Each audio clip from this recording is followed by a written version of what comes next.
ఆ తాతల కాలం నుంచి అమ్మ అనటం మామూలు అయిపోయింది. అందుకని వెరైటీగా ఉంటుందని అంబే అంటున్నాను. ఏ అమ్మ గొంతు బాగాలేదా? ఆనిది పెద్ద గంటసాల గొంతు, బాగోగులు ఒకటే తక్కువ. పట్టే కాదు. ఏమిటమ్మ ఇది? చారు. ఈ చారులు పులుసులు నా బాడీకి అంతగా పడవు.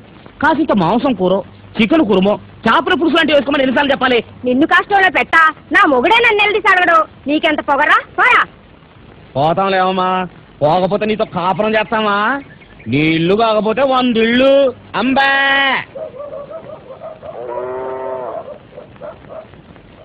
ఇదిగో ముసలాయనా, ఓ దెబ్బ వేసుకున్నాను రా.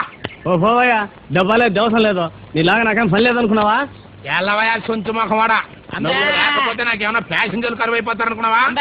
అడుగో ఒరే ముళ్ళ పంది రా. వస్తానా? ఏంటన్నా? థ్యాంక్స్ అన్న. ఏంట్రా నల్ల పెంకు నా పక్కన కూర్చున్నా? నీకు నాకు ఎంత తేడా ఉందో తెలుసా? తెలుసన్నా, కనీసం నేను అడుక్కుంటున్నాను, నువ్వు అది కూడా చేయట్లేదు కదా. ఏంట్రా 10 కొంపలు ఫుడ్ తినేసరికి గుండు బలిసిందా? ఎలాగా చిన్నకొచ్చా? ఒరే సేమ్ పంది అన్నా, చిల్లర ఎంత ఉందిరా? జేబులోనా బ్యాంకులోనా? నీ ముఖానికి బ్యాంక్ అకౌంట్ ఒకటా? ఏ నీకు లేదా? మోయే ఏదో పెన్సిల్ లేచామంటే నరుకుతా. తొందరరా, ఒక ఆట వేసుకుందాం. చేయి గొలగొల్లాడుతున్నాయి. ఉండనా, ముందన్నం తినాలి. ఆలస్యం తింటే ఆరోగ్యం పాడైపోద్ది. ఏం కూరలరా? ఏముందిలే అన్న, చేపల పులుసు, చింతసూరు పప్పు, కోడిగుడ్లపై 2 పచ్చళ్ళు. మీ ఇంటి పెరుగు పంపిస్తే ఈ పూట ఎలాగో గడిచిపోద్ది.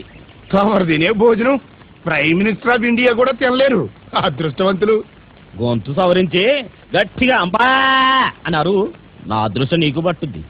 అంటే నన్ను కూడా